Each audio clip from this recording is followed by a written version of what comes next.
नमस्कार, आप देख रहे हैं न्यूज 9 भारत और मैं हूं आपके साथ अशोक चौहान। देश और दुनिया की तमाम खबरों पर आइए डालते हैं एक नजर। उत्तरी बाहरी दिल्ली के बंसवा डेरी थाना इलाके में युवती के साथ रेप। पीड़िता के अनुसार युवती के मुंह बोले नाना ने वारदात को दिया अंजाम। पीड़िता ने बताई आप बीती करीब 1 साल पहले भी आरोपी द्वारा गलत तरीके से छूने और बदसलूकी करने के बारे में पुलिस को दी थी शिकायत। पुलिस पूरे मामले की छानबीन में जुटी। राजधानी दिल्ली के बंसवा डेरी थाना इलाके से एक ऐसा मामला सामने आया है जिसने रिश्तों को तार-तार कर रख दिया। रिश्ता नाना और नातिन का। एक युवती ने आरोप लगाया कि उसके सौतेले नाना ने उसके साथ रेप की वारदात को अंजाम दिया, साथ ही उसे धमकी भी दी गई। दरअसल युवती अपने घर में अकेली थी और उसकी मां काम से बाहर गई हुई थी। तभी आरोपी अपने एक साथी के साथ घर में दाखिल हुआ और मुख्य आरोपी यानी पीड़िता के सौतेले नाना ने युवती के साथ रेप किया और उसके साथ आए हुए व्यक्ति ने युवती के हाथ पकड़े और दोनों वारदात को अंजाम देकर मौके से फरार हो गए।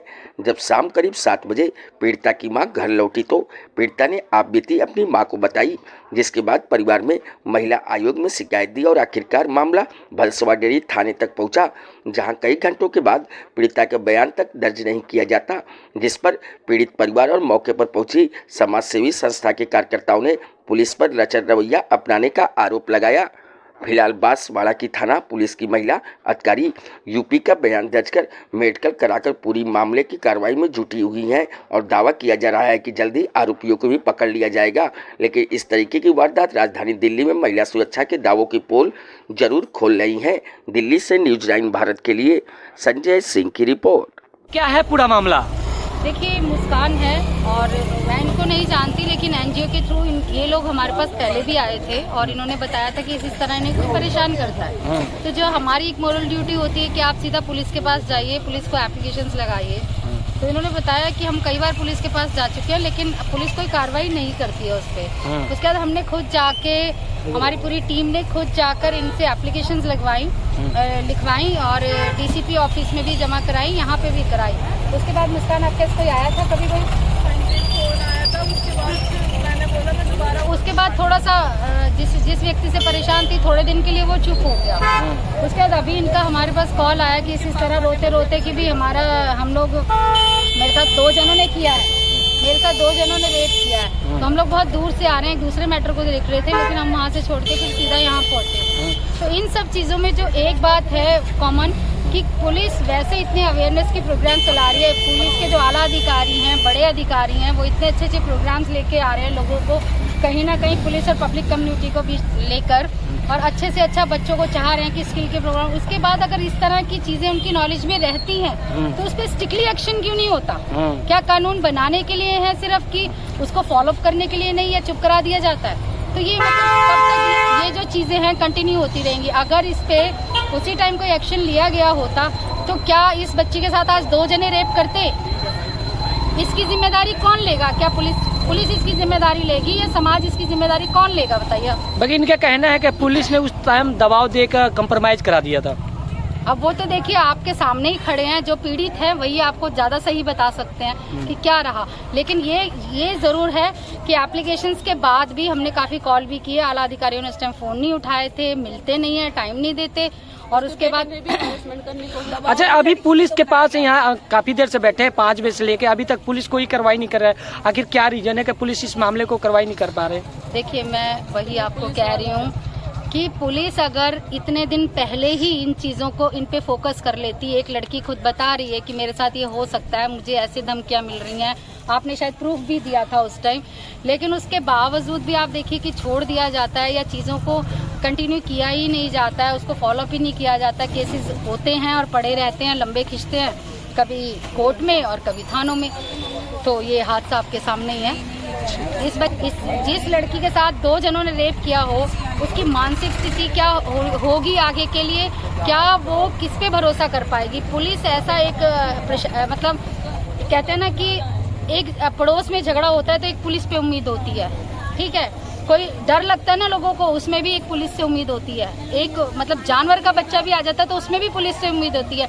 अगर पुलिस से उम्मीदें लगाना आम पब्लिक की गलती है, तो फिर मुझे नहीं लगता कि पुलिस जो इतने बड़े बड़े प्रोग्राम चला रही है, इतने सब पुलिस और पब्लिक आपस में एक दूसरे से जो मिल के काम करना चाह रहे हैं, तो कैसे होगा जब पब्लिक में विश्वास ही नहीं जमा पाएंगे। तो और जिनको किसी की बहन बेटी की इज्जत की कोई फर्क नहीं है, उनको ये समझ ही नहीं आता कि उनका भी परिवार है, उनकी भी बहन बेटियां हैं। अगर वो एक तरफ कहते हैं कि आपको बेटे कोई बैड टच करता है या गुड टच करता है, तो आप बताइए।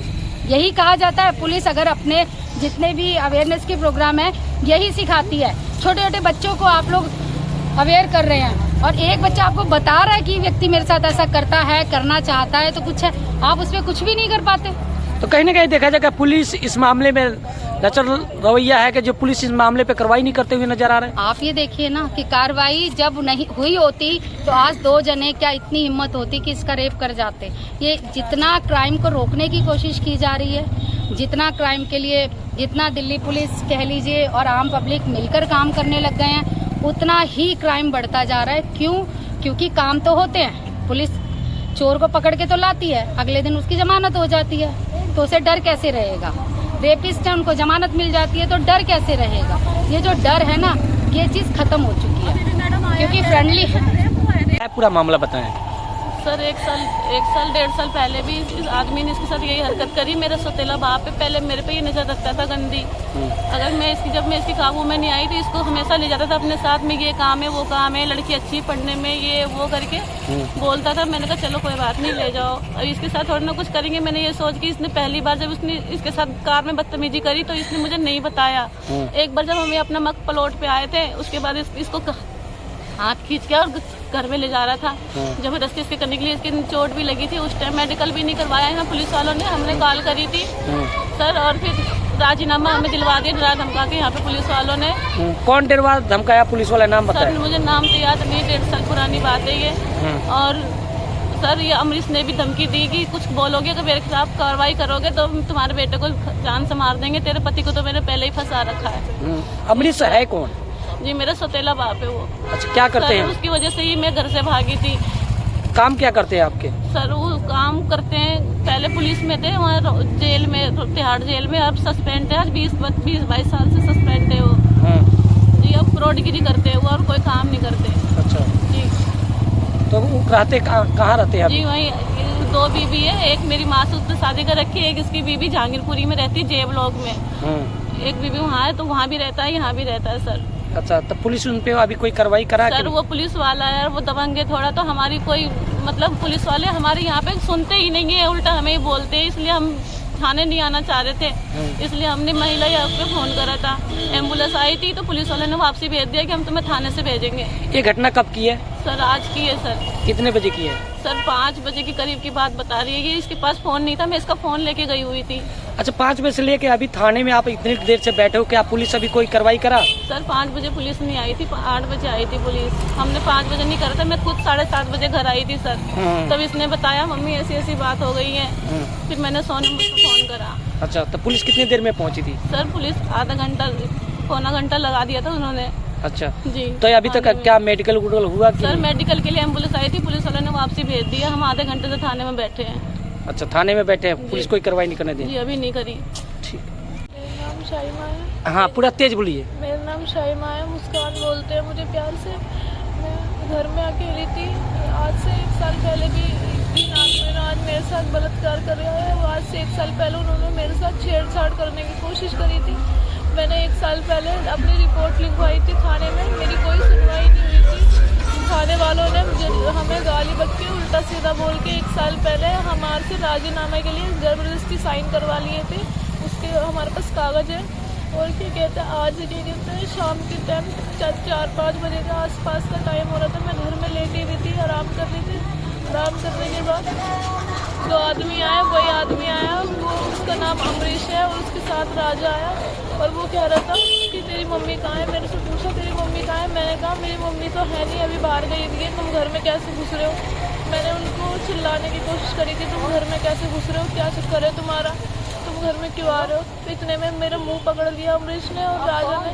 मेरे साथ बदतमीजी करने लगे दोनों मिलके। राजा ने मेरे पैर पकड़ के मेरे साथ, अमरीश ने बदतमीजी, बहुत गलत काम करा है मेरे साथ। अभी थाने पे हैं, अभी पुलिस ने क्या कार्रवाई करा? अभी हमें PCR में लेके आए, थाने वालों लेके आए, पर अभी हम कोई कार्रवाई नहीं करे। कह रहे बैठे रहो, लेडीज कांस्टेबल आएगी उसके बाद कुछ होगा।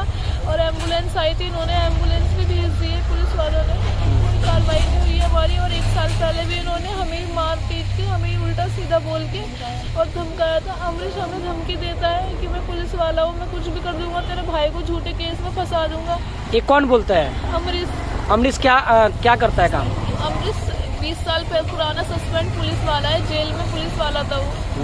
तो वो आज भी गुंडागिरी करता है पुलिस वाले के नाम पे। अच्छा, कहाँ रहता है वो? वो यहाँ रहता है राजीव नगर डी ब्लॉक में। अच्छा, राजीव नगर। हाँ जी। तो क्या पुलिस उसको अभी अरेस्ट नहीं किया? पुलिस ने उसे फोन किया था, वो खुद ही चल के आगे, वो खुद ही मेरे ऊपर गंदे एलिगेशन लगा रहे हैं। तो आप लोग क्या चाह रहे हैं कि इस तरीके से कि पहले भी आपके साथ में इस तरह से हुआ था? हाँ, मेरे साथ बदतमीजी करी थी, छेड़छाड़ करने की कोशिश करी थी। इसने पहले भी बहुत बार करा है, 2 बार करने की कोशिश करी थी इन्होंने। पर मैंने एक बार फिर मैंने थाने में कंप्लेंट करवाई। फिर ये कह रहा बेटा आपसे कुछ नहीं होगा। फिर पुलिस वालों से इसने पैसे खिला के पुलिस वालों को और हमें उल्टा सीधा बुलवाया बहुत। और ये हमारा ये आज पूरा क्या हुआ था? जब आप घर पे अकेली थी, कौन कौन लोग आए हुए थे? अमरीश और राजा, ये दोनों आए थे घर पे मेरे। मैं लेटी हुई थी, अमरीश ने पूछा तेरी माँ कहाँ है? मैंने कहा मेरी मम्मी नहीं है, संभालने गई है, ना घर में कोई है, अंदर मत आना। उस घर में गेट नहीं है, ताला नहीं है उसमें। मैंने कहा अंदर मत आना। मैं लेटी हुई थी, फिर मैं उठ गई, मैंने चिल्लाया कि तुम अंदर कैसे? फिर वो दोनों अंदर घुस गए। फिर उसके बाद क्या कहते हैं, मैं बोल रहे हैं कि तेरी मम्मी कहाँ है? मैंने कहा नहीं है। फिर से 2-3 बार पूछ रहा, घर में इधर उधर देखने लग गया, घर में कोई भी नहीं था। फिर उसने मेरे से बदतमीजी करनी शुरू कर दी। अभी आप थाने पे आए हुए हैं, क्या स्टाफ से बात हुई थी? उन्होंने क्या आश्वासन दिया? स्टाफ ने बोला है कि वेट करो, आईओ आएगा, जब तुम्हारी कंप्लेंट लिखी जाएगी उसके बाद क्या कहते हैं तुम्हें हॉस्पिटल जाएगा मेडिकल के लिए। हमने महिला आयोग से एम्बुलेंस भी बुलवाई थी, इन्होंने एम्बुलेंस को भी वापस भेज दिया। अच्छा, कितने लोग हैं आपके साथ में जो इस तरह से काम किए हैं? तो 2 हैं। काम बदतमीजी, रेप सिर्फ अमरीश ने करा है, राजा ने उसको साथ दिया है हाथ पैर पकड़ने में। अच्छा, तो ये लोग कहाँ रहते हैं? ये लोग वहीं रहते हैं, उसी गली में ही रहते हैं। अच्छा, ये क्या पहले भी इस तरह से घटना हुई थी आपके साथ? तब पुलिस क्या कार्रवाई करा उस पर? कोई कार्रवाई नहीं की। पुलिस ने डरा धमका के, हमने लिखवा के हमें से राजीनामा करवा दिया। अच्छा, हाँ जी। ऐसा कुछ नहीं हुआ है, ये वो करके। यहाँ खबरों का सिलसिला कभी नहीं थमता। सिर्फ और सिर्फ बने रहिए न्यूज़ 9 भारत पर। अब चाहूंगा इजाजत। नमस्कार।